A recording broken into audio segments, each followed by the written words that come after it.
Hello and welcome back to Leader Up, a podcast of Army Management Staff College.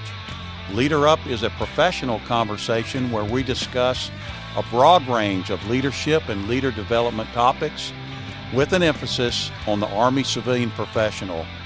I'm your host, David Howey. And Leader Up audience, today we have an absolutely excellent guest.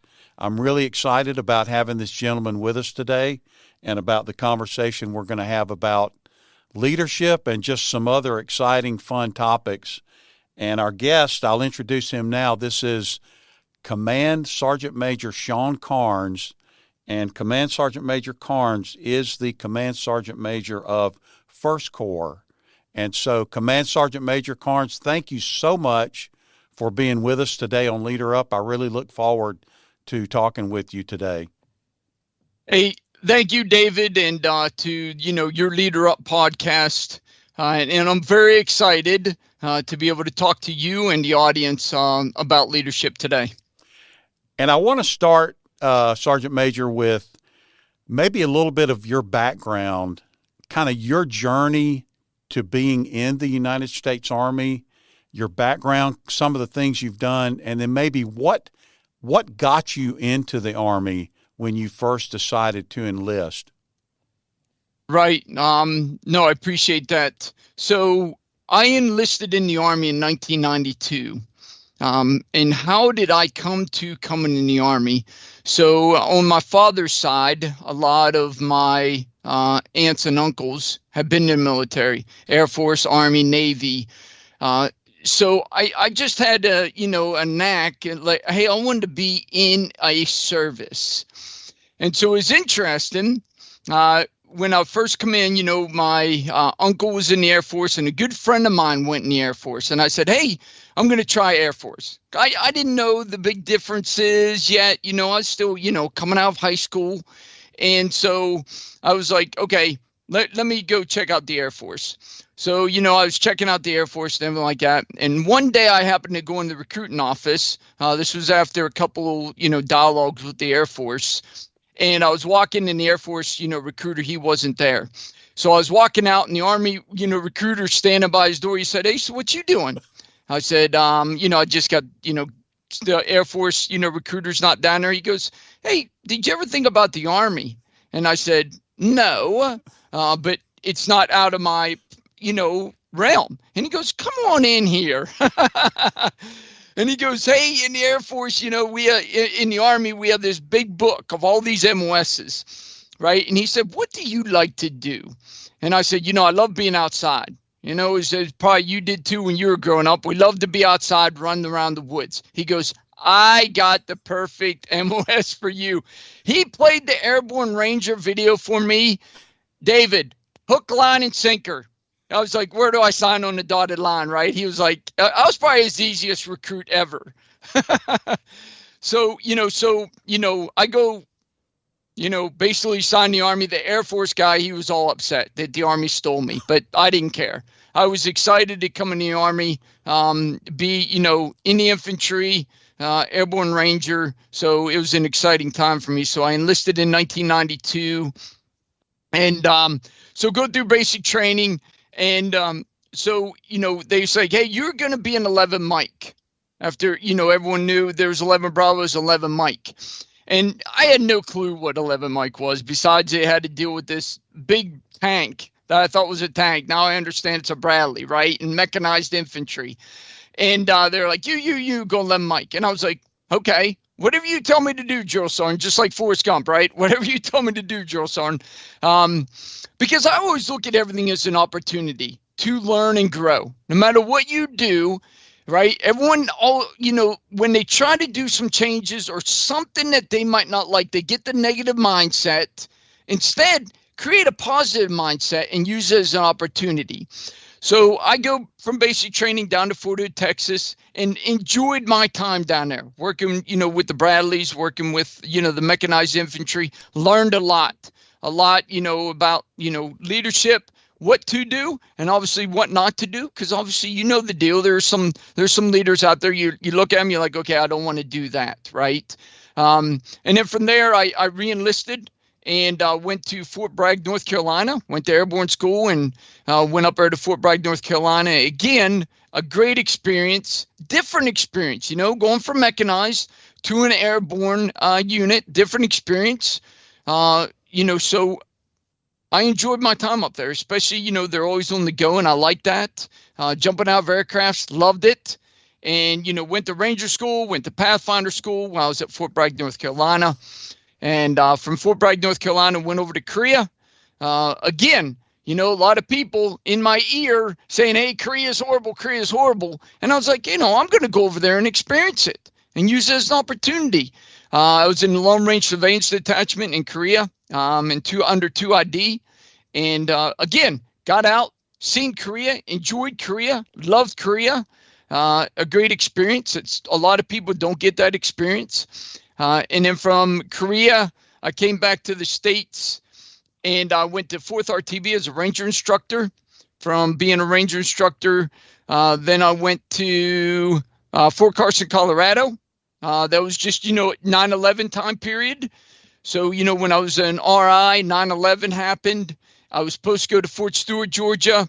Instead, we all got stop lost. And I was like on the phone every single day when I was at, RTB saying, hey, I want to go to, a unit, right, to deploy. Because here's the deal, Dave. When I come in the military, I came in the military to defend our country.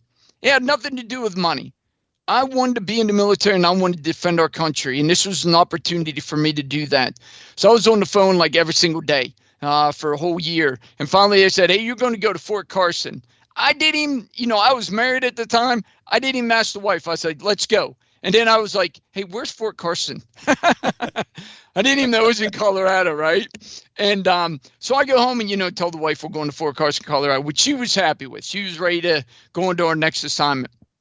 So went to Fort Carson, Colorado. And my first battalion sergeant major. Sergeant Major of the Army retired Daly was my battalion sergeant major. What a great honor to serve under him, and a great mentor of mine. So he was my battalion sergeant major at 1/8 Infantry. Did 3 deployments there at Fort Carson, Colorado. Enjoyed my time, and then from there I went to Fort Stewart, Georgia. Oh, I'm sorry. No, I went to Italy from there. So after my 3rd deployment, I was like, okay, it's time for me to go into a new unit. And they're like, hey, we have, 173rd. Do you want to go? I said, heck yeah. Right. And my wife was excited to go to Italy. So we went over there. I did 1 deployment with them to Afghanistan, and then came back from Italy as a battalion sergeant major at 315 Infantry at Fort Stewart, Georgia. And then here's interest in my career. I have not gone down the normal path that you might, that if you want to call it a stovepipe kind of path. I went all around the beaten path on my military career. Again, as I go back using it as opportunity. I didn't have an operational brigade. I went down to JT Bravo in Honduras as my brigade sergeant major time. But the one thing use it as an opportunity. I am one of the, few command sergeant majors that actually have done joint and interoperability at an early part in my career. And a great mentor of mine, SEAC retired, John Wayne Troxel, came down and seen me when I was down there. And, so the first thing he asked me was, hey, what are you doing with, the Honduran military and obviously Central America? And I kind of laid out some of the things I was doing. He goes, you're good. I'm happy you're doing stuff. Because I was about to chew your butt if you weren't, type of deal, right? Because John Wayne Troxel. And he told me, he's like, hey, don't worry that you kind of went off the beaten path. You're one of the few senior non-commissioned officers that have joint and interoperability in their background, which is going to help you. So I've done mechanized, I've done light infantry, I've done airborne infantry, I've done joint, I've done interoperability by the time I was a brigade sergeant major. There are very few who've done all that, right? Which helps out because then that helps out the Army to be able to put me in different positions because I understand it. And then so from JTF Bravo, then I went to Fort Leavenworth, Kansas as a Command Sergeant Major Development Program Lead. Of course, that's where I met you, David, and, both you and Larry Wilson, great friends and mentors of mine, and so I enjoyed my time there, instructing sergeant majors, battalion and brigade level to get prepared to go into position. From Fort Leavenworth, Kansas, I got my first nominative job was down at CJTF-HOA. So down in Djibouti, Africa, Horn of Africa, Camp Lemonnier, loved it down there with Major General Chirillo. And then from there, General Gillen over at 2ID selected me to be the 2nd Infantry Division Command Sergeant Major. So went back to Korea. Again, the family loved Korea. I love Korea. And it was a great time over at 2ID. And then, the dear Lord blessed me with, General Brunson selected me as the 1st Corps Command Sergeant Major, and which the current position I'm in now. So that's kind of how I got in the military and then the different aspects. And I just tell everyone, don't be upset if you go off the beaten path. Don't be upset if you don't have the operational brigade, and that you don't have an operational division, that you have some other 2-star position. It's okay, right? Use it as an opportunity to grow and learn and, keep yourself knowledgeable and up to date on what's going on, and you will be fine in the military. There are different opportunities for you. Just, keep that positive mindset and use everything as an opportunity to learn as you go along. And I think what you're saying is just keep chopping at that tree, and don't despair. And when you get put somewhere, do the absolute best job you can, and the chips will fall the way they're supposed to fall, as long as you're doing what you're supposed to be doing. One thing you said, Command Sergeant Major, that I'm encouraged about is that they, as a former tanker, that they did make it clear that Bradleys are not tanks. I'm glad that they did that for you young 11 mics out there.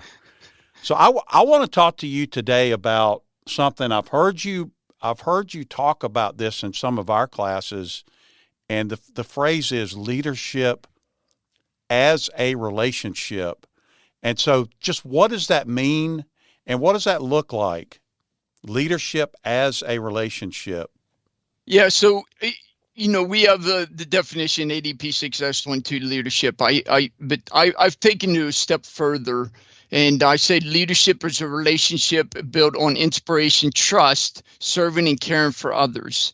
Right? As we talk about trust in the military, in 112 times in ADP 6-22, but not in our definition. And I think it should be in our definition of leadership. Leadership is a relationship. And what I mean by that, because that's how you build the trust, that's how you get the inspirations, that's how you serve and care for others. You got to build a relationship with your soldiers. And personally and professionally. Now, I'm not saying personally you're going hanging out in the club with them. That's not what I'm saying. I'm saying that you are getting to know that person in and out. Hey, is he or she married? Do they have kids? Hey, what's their family? Where are they from? What's their hobbies? And I can continue to go on to include their goals. Right? That's sometimes what we fail to get. Hey, what's their goals?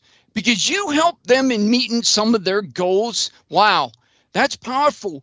And, that is how we retain the talent. You help them get to one of their goals. That's huge. That's huge. And then, what's their expectations while in the military? And what's their expectations of you? Right? That's building a relationship, being authentic, being open, being empathetic, right? And helping them and caring for them. Because then, as we talk about the professional side of it, you are helping them to master their craft and master the fundamentals in the professional side. But we've got to know them personally to be able to understand, hey, how am I going to coach, teach, and mentor him professionally, right? Because then that's where you're building the trust. You're building the inspiration that they want to get out of bed every day to come to work because, hey, I love my team leader. I love my leadership. And you are serving and caring for others by doing that. That's how we're going to retain talent, right? That's how we're going to retain talent. And then, as we talk about the talent, it's also, hey, it's okay to celebrate talent, right? Give them a little pat on the back when they do something good. I had a good team leader, Sergeant Johnson, when I was at Fort Bragg, North Carolina, and we did a 25-mile ruck march. And we used to do this, quarterly at Bragg. And the deal is when, one unit does it faster than the other, then that unit has to come back and beat that time of the next unit. So we go out and do this 25-mile foot march. And, a lot of people falling out, And, I was always taught by Sergeant Johnson, Sergeant First Class Free, 1 foot in front of the other, 1 foot in front of the other. You're going to get blisters. It's going to suck, just 1 foot in front of the other. And that's what I did. And I completed. There was probably about 5 to 6 of us that completed it out of our squad that day. And then a whole lot of other people fell out. And we get done, and Sergeant Johnson said, hey, come here, I want to counsel you. Guess what? First thing I thought, as everyone does, it's negative. We always think when we're going to a counseling session as a negative. We need it again. And then I was like, okay, boop. Let me think about this, because this is a development piece for me to get developed, even if it is negative, right? Even if it's positive, there's a development piece to that to help you out. So I go in there into our area, little team room that we had, and he counseled me and he said, hey, I just wanted to counsel you that you did a good job today and you made the foot march. I'm proud of you. Wow, David. You just don't know what that meant to me. When he did that, my chest got pumped out a little bit. I was like, yeah, right, type of deal. Things like that, again, is what's going to have soldiers sign on the dotted line when it comes time to reenlistment, right? They remember things like that. They remember whenever we care for them. They remember that whenever we help them with goals. They remember that whenever, we're counseling them and we pat them on the back and celebrate talent. Give them a little pat on the back. I'm not saying everyone gets an award. That's not what I'm saying. But you pat them on the back and say, good job. I appreciate that. Or even better yet, when you're talking to them, I trust you. Wow. Right? Them are powerful words. And we just got to get back to that a little bit. And that is what building a relationship. As you can see, you build that relationship, you're going to have a remarkable team, a remarkable squad, a remarkable platoon. And there's kind of I don't know if it's a human dynamic or something, some artifact of our culture, but I think sometimes we make the assumption that people are already aware of the quote unquote positive or supportive feedback that we have for them, that we just think they already know that. So I don't need to tell them that. But if I'm going to give them feedback, I need to give them feedback about all the stuff that they need to get better at. But you're right. I mean, that just taking somebody off to the side and saying, hey, I saw what you did. I was impressed, and you did an excellent job on that is an incredibly powerful gift. And that, to me, that is trust building when I know that my leader isn't looking at me critically, but they're looking at me to see the good things, to see something to celebrate in what I've done. And I agree with you. It is extremely powerful. So maybe some other experiences that you've had, or some other ways that you have used to build and cultivate relationships, some things that you've seen and gone through. And so also building a relationship, you got to be present. Right? You got to be present among your formation. It's kind of easy when you're a team leader, when you're a squad leader, when you're a platoon sergeant. But once you start moving up first sergeant and above, you kind of get away and not away, but you have other things that you have to look at, right? As a first sergeant and above. So, what I tell everyone is, number one thing is, plan your day, right? Have a plan so you can be present among your formation. Right, because everyone's busy. Got it. Understand that, right? But it's called time management. There's 1,440 minutes in a day. You got to plan out your day and give your day time to go among your formation, because emails will suck the life out of you if you let them. I mean, shoots, if I sit here and do emails, guess what? Another one will pop in, another one will pop in. And by the time you get done, you look at the clock, it's been like 3 to 4 hours. You're like, well, I missed everything today. And so you got to plan your emails, when to do emails, so you're present among your formation. And, I get out and about. I tell everyone all the time, I said, hey, I check emails in the morning, just real quick to see everything's hot. If the rest of the day I'm gone, either meetings or I'm out among our formation, being present, talking to soldiers. And when you're out there being present, you, again, as I talked about being authentic, about opening up, right? About being empathetic. I go down to formations and I have my little ranger chair and I'll plop it down and I'll just sit down and talk to them and have a conversation, right? It's amazing when you open up and you're authentic and you just have a conversation with them, the stuff they would tell you, right? And then as we talk about development, I'm developing them, just having a conversation, but then they're also developing me, right? Because I'm learning about the organization, what's going on, and how can I help from my level to make our organization better. But yeah, I sit down there and be present with them, just have a conversation. As we talk these hard conversations, there's no such thing as a hard conversation. Just have a conversation, be authentic with them, open up to them, be empathetic, right? Listen to them, right? And as we talk about active listening, we also got to hear them, right? We're good about automatically having the solution as people are talking or getting ready to talk before they even finish what they're talking about, instead of hearing what they're saying, right? And then have a conversation off what you heard, not, hey, I got the solution for that. Instead, it's better not, hey, ask questions. So guess what? Both of you come up with the solution, not you coming up with a solution for them. So then they are part of the solution to help fix it. I mean, I've gone down a lot of time where I could have took, their problems off their shoulders and put it on mine. I'm not taking the monkey off your shoulder. I want you to keep the monkey on your shoulders, and me and you are going to come up with the solution together. Because when you do that and they're part of the solution, guess what? They're going to act on it, they're going to take action, and they're going to go fix it. Now, I'm here for help and resources from the higher level, but I'm not going to take the monkey off your back. I want you to be able to take action on this from the solution me and you create together. Roger that. And something as simple, I would think, and I'll just get your reaction to this, physical fitness. I can encourage you. I can't change the standard. And ultimately, if you're going to improve in that area, I can help and I can give you advice, but you're going to have to make the choice to do it. I cannot take that monkey off of your back, and I can't really make it any easier for you. You're going to have to be the one to decide to do it, but I'm here and I'll push you the whole way and help. So let's kind of go back in time a little bit more and talk about your development as a leader in the non-commissioned officer corps, and just when did this become apparent to you that developing and cultivating relationships is an effective way to lead? When did you start to see that? At what point in your career did that start to become evident to you?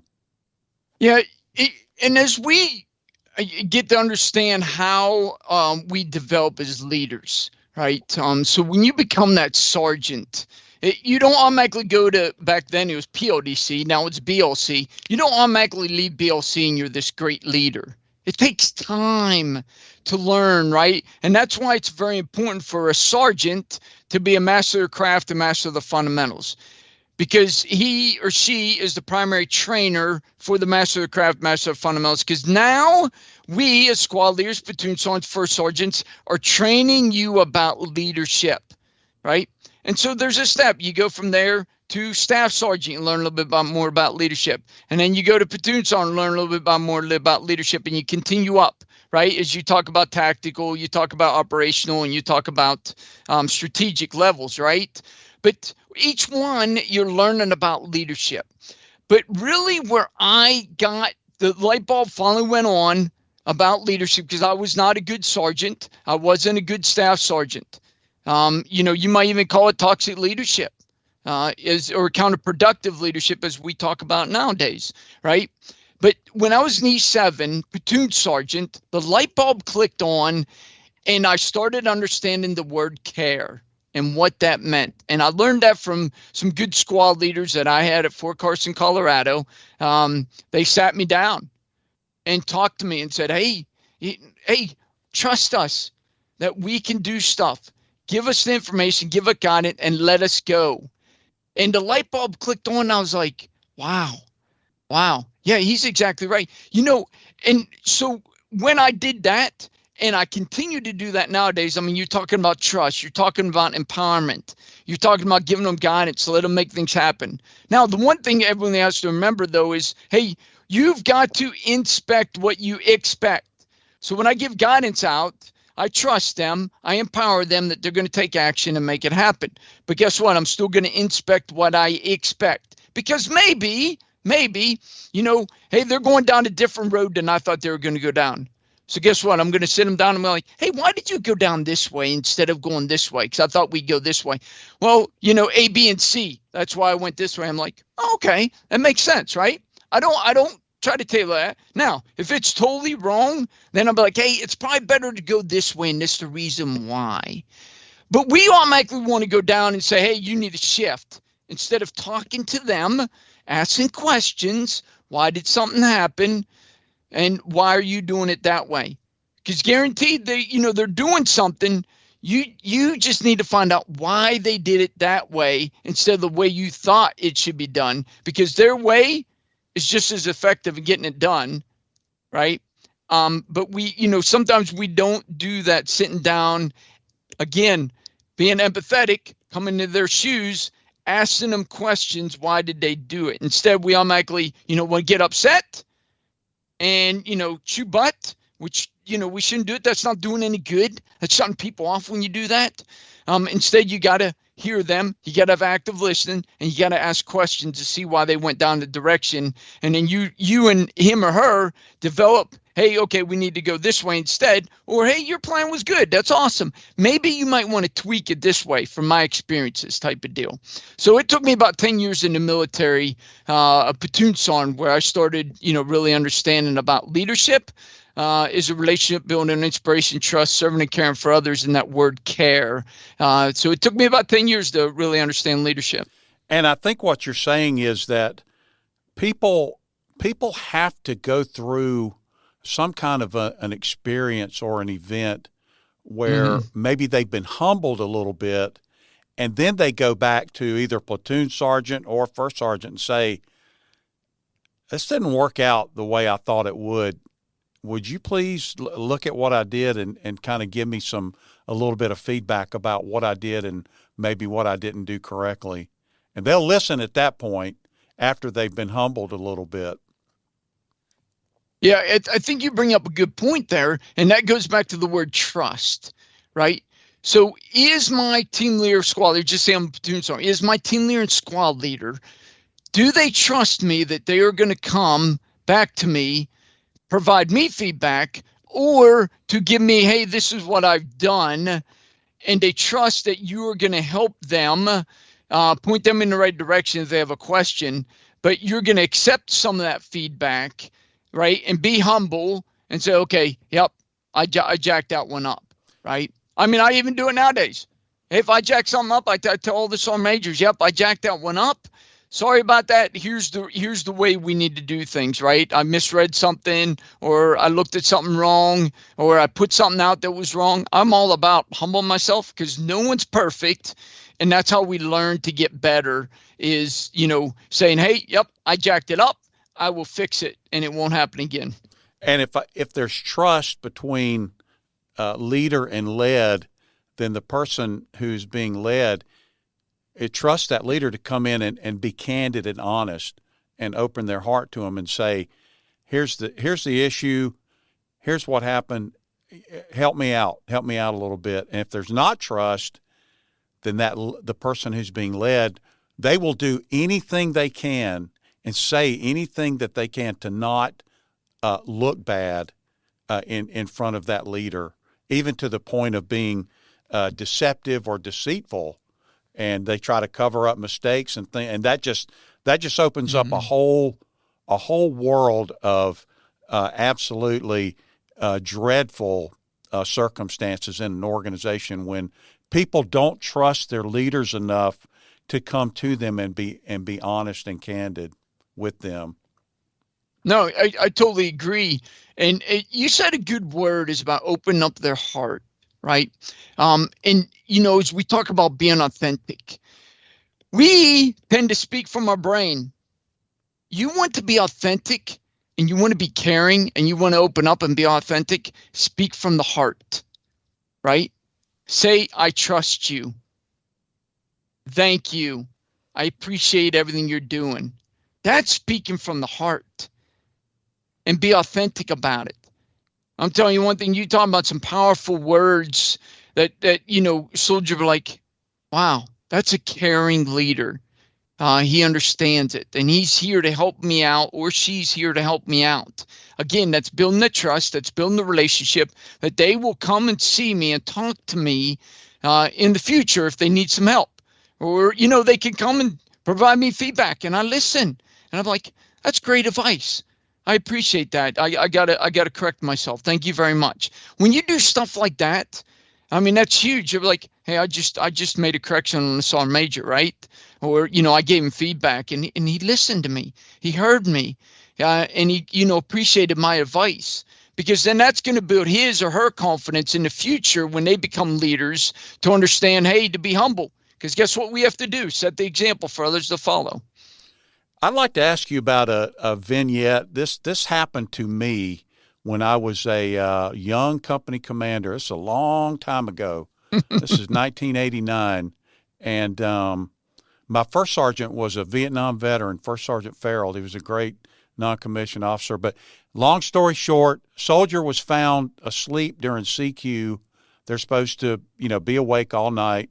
And this soldier was found asleep. First sergeant came in, said he needs to, you're going to have to give him an Article 15 for that. Okay. He said, and I recommend this, and this. He said, and you need to take a stripe away from him. He was an E3. And I kind of thought, and I'd been in command for maybe a month. And I kind of thought, it's a good, the old saying, it's quote unquote a good soldier. And he was a good soldier. But I kind of thought, isn't that a little harsh in my mind? And then I didn't say that, but the first sergeant said, you need to take a stripe. And he said, it'll probably be the best thing for him. And I'm thinking, wait a minute. How can taking a stripe away from a soldier and the money they're going to lose and all that, how can that be the best thing for him? So what do you think about that? What can you just, in terms of leadership, why that would have been the approach of that first sergeant at that time?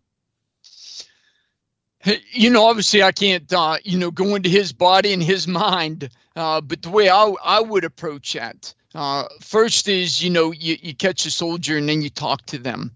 Okay. Why are you sleeping? It is not natural for a body to stay up 24 hours. We all know that. Right? So, just ask him, hey, you knew what the policy is. Why were you sleeping? And maybe he or she will tell you, hey, I'm having some, marriage issues at home and I'm not getting a lot of sleep, or, hey, I'm having problems sleeping, and so then you're learning the situation instead of automatically assuming what the situation is. Asking those questions to find out why that soldier went to sleep. And maybe the sergeant CQ said he could go to sleep. Maybe, right? But, and so you got to ask them questions. You got to understand the situation before you and he or you can make a solution.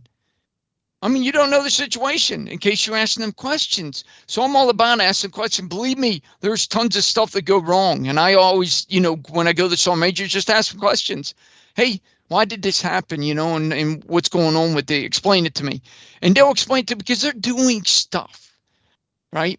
And I've got to understand that they're doing stuff. And again, that's a development moment for me and him or me and her to help them either correct their course of action or like, okay, you're going down the right path with this, because what happened in the past happened. There's nothing you're going to do about it, right? You only can anticipate the future. The only thing you can control is what's now and here, how it's going on, right? But we've got to figure out what happened in that situation before we can assess and be able to get that solution. And, you know, here at JBLM, we let our soldiers go to sleep at night, right? You know, when the policy letter says, hey, there's got to be one person up at all times, roving around, patrolling. You know, if you want to put your CQ runner down for a couple hours, you can do that, because it's not natural to be up 24 hours. And that has really helped us out in, you know, with our barracks, you know, going any nefarious activities, anything like that. But, you know, getting that person to allow them to go to sleep is okay. But, you know, we've got to ask questions before we automatically make solutions about the situation. And we might find out, if we start peeling that onion back, that that soldier was doing that for the second night in a row because somebody was incapable of managing the schedule. Sometimes that happens, and it's the soldier's fault, but it's not the soldier's fault, because they're just being human.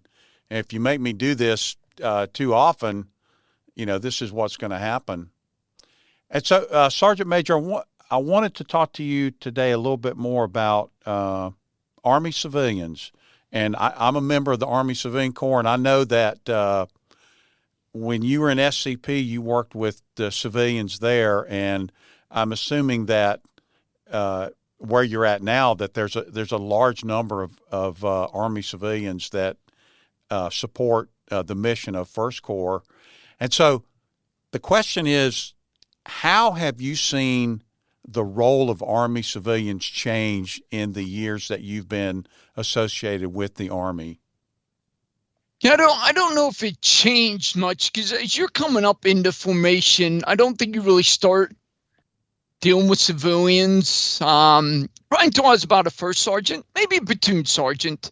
I started dealing with some. But, you know, as we talk about in the Army, people first. People first. And guess what?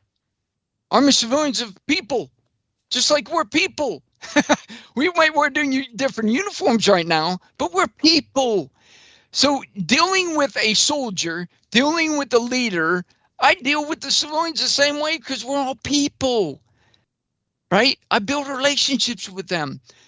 You know, when, you know, as platoon sergeant, when I was a first sergeant, and continuing up as sergeant major, one thing I always did when I went to units, I'd go around and all the Army programs, shoots, I'd go into buildings just to talk to them. If I didn't know what was in that building, I would see a sign and be like, I have no idea what that is. I'll go in there and talk to them.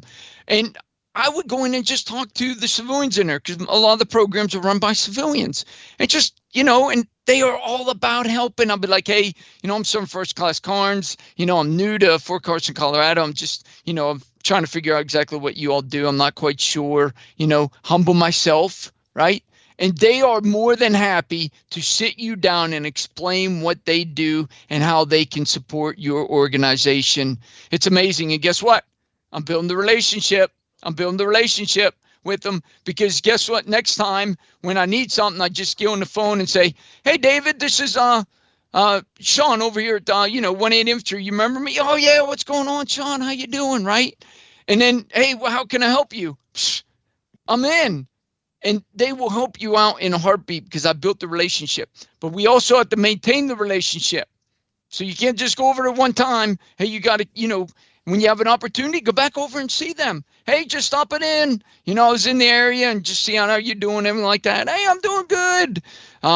So, you know, I love Army civilians. I think they do a great thing, and they're part of the people. We are one organization, and it's dealing with people. Army civilians, we have soldiers, we have leaders, we have spouses. We're all people. And so we got to treat them as similar cases, because we're people, having conversations, building relationships with them, turning to trust, inspiration, serving and caring for others. And so we have something called the CES program, the Civilian Education System. And if you think about the kind of development, even you yourself, but anyone who puts on the uniform and signs up to be a soldier, the professional development at each grade, at each stage of where you're this rank, so you go to this school, you're that rank, you go here, you go there, and then, the SCP program. And so we are trying to build a powerful CES program for Army civilians. I won't say we're trying to do the same thing that is in PME, but we're trying to develop a professionalism in our Army Civilian Corps to where we're one body and we are professionals.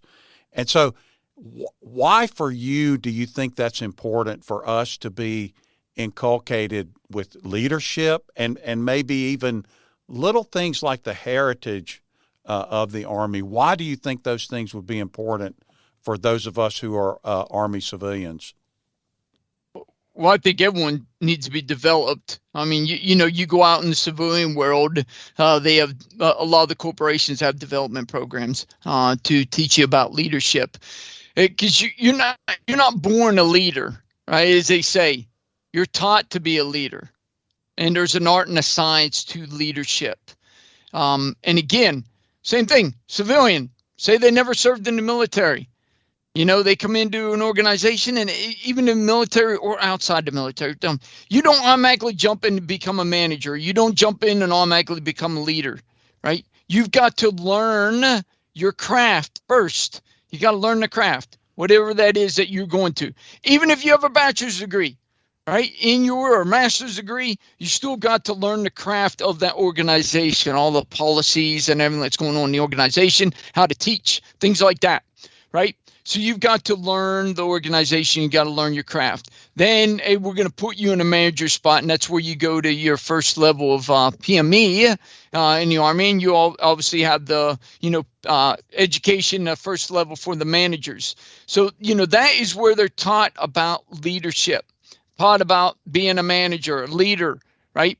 And same thing with us. But we always have to remember, just because I go that first level, don't mean when I graduate, I'm an expert. That's not the way it works, right? That's why, same thing you all have. You have like a chain of command. We have a chain of command that there's someone above you, right? To be a good leader, you got to be a good follower, right? So leader, and led. So there's a leader above me that mentors me, and I'm a continuous learner. So I think you're developed every single day in the military. Every single day you learn. Same thing with the civilians. They have great leaders over top of them that helps develop them to one day to be at that position, if that's your goal, right? If that's your goal to do that. Or your goal might be something else, but that leader above you is helping you lead you in the right direction.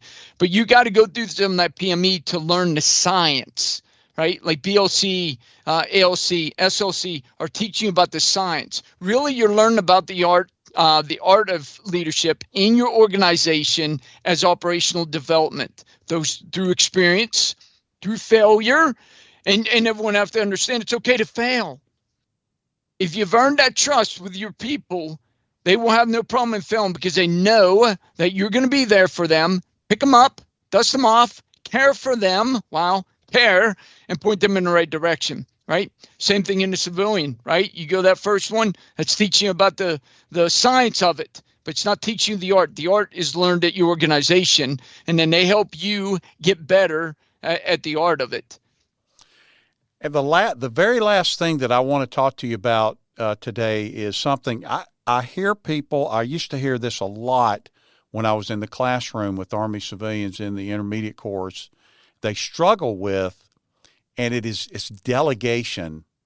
And it sounds very simple. You just delegate a task to somebody and they go do it. But it is way more dynamic and complex than that. And so just what is the value of delegation, and what does it look like when it's done effectively? Yeah, that is difficult. I mean, it took me again a while to understand delegation and what that means. Obviously, there's some empowerment and there's some trust before you can delegate. I think, as I was growing up as an E5 and E6, I didn't delegate at all. I was, I did everything on my own and made things happen. because I didn't, understand that delegation. I didn't understand that empowerment, didn't understand that trust, didn't understand that caring stuff until I was about an E7. Again, when I had some good squad leaders come and humble me to help me out, where I started thinking about, I was like, wow, I've got to start empowering them. I got to trust them. I got to delegate stuff to them. When you delegate, you're also empowering them, right? So I delegate something to them. I give them guidance, but I'm empowering them to go out and execute the guidance that I just gave them. And again, remember that, hey, you still got to inspect what you expect. You can't just say, hey, go make it happen. No. You got to go out there and inspect what you expect. But then you also have to get, sit reps, going out and talking to them. Hey, everything's good. Do you need any help? You run into some obstacles, some roadblocks. Do you need me to help undo some of them obstacles or provide you resources, right? So delegation is difficult because you're learning about leadership. But it took me probably until about I was 7, 10 years in the military to understand that empowerment, to understand that it's okay to delegate, to trust, to understand that caring for people. And delegation is kind of two things. Correct me if I'm wrong, if you agree with this. Number one, it's developing those subordinates so they learn how to do the job if I'm not there, if I get sick or if I get called away or whatever the case might be, because people can't always be where they think they're going to be.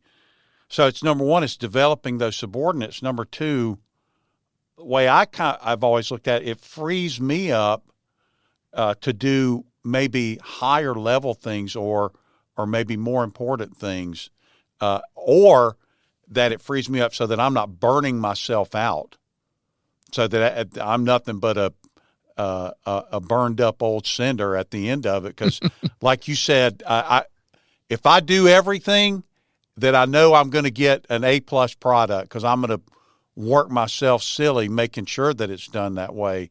And leaders, correct me if I'm wrong, leaders who do that, they're not serving their subordinates, and they are ineffective themselves because they're just kind of burning themselves out. No, you're spot on with that. I mean, especially with the delegation is a development piece of that, because you're giving them tasks to do. And we should be, developing somebody to take your position every single day. So you should have a primary and an alternate, because you never know what's going to happen to me or you tomorrow. And who is that person that you're developing to sit in your seat and be able to hold the Army down or the organization down if something happens to you? Because guess what? The Army keeps rolling along. It's not going to stop. So, delegation is definitely getting them developed, right? You've got to make sure when you delegate, you give proper guidance. Give them enough information to be able to execute it, right? Some people say give them, not a lot of guidance so they can. I think you have to give them guidance so they understand how to execute it. Now they figure out how, but you're giving them enough guidance so they can come up with decisions and the path to go with that delegation, that task, and that guidance that you give them, so they understand your intent behind it, right, to go make things happen. But you're definitely developing them. Again, and then you have to inspect what you expect. It's okay if they fail. Then you go down and you have a discussion. You ask questions. You pick them up, you dust them off, point them in the right direction, or maybe what they're doing was going in the right direction and you just thought it should have went this direction. But it's okay to fail, and you got to give them that confidence. As we talk about confidence too, right? We're building confidence when you delegate somebody. They're like, hey, Sergeant Major gave me a task to do, right? And gave me guidance. I'm going to go out and execute this to perfection. Hey, it's okay. If it's not perfect, that's okay. It's okay if you fail, and you got to give them that information up front. If you fail, it's okay, right? This is how we're going to learn together to get better. Because I'm also going to learn that maybe I didn't provide enough right guidance, right, to them to be able to execute the task. So I'm learning too, hey, if he or she failed, hey, maybe I didn't give the proper guidance to you. Sorry. So I'm learning at the same time as he or she is. Yes, and sometimes it's feedback for that senior leader's communication skills. Well, this is what I thought I wanted. Obviously, if that's not what I got, maybe it's because I wasn't clear about that. And that phrase, the Army keeps rolling along. That phrase is so true that we have it in the Army song. And that is true. The sun comes up, tomorrow will come, and the Army will keep rolling along, regardless of what happens. We will keep at it, keep chopping wood. And man. And so, Command Sergeant Major Shawn Carns, I really do appreciate your insight. I appreciate you as a leader and the things that you've done for the Army. You're highly respected, highly decorated, and I know that our Leader Up audience has benefited from hearing you. And so I just want to thank you for giving up your time, very valuable time that you have as the 1st Corps Command Sergeant Major. Thank you for joining us today on Leader Up. Thank you very much. No, thank you very much, David, for having me on Leader Up. And I look to continue to spread the word about leadership and, how can we together in the Army make the Army better? Roger that. And Leader Up audience, so what did we talk about today with Command Sergeant Major Carns that really resonates in you? What have you learned today that's going to help you be better in the Army and help you serve soldiers and Army civilians better? And please contact us. Give us some feedback about this episode and any other episode that you might have listened to. And join us again for another episode of Leader Up. As always, if you have any questions or feedback or would like to learn more about our podcast, please check the description for our email and for our website. Thanks for listening.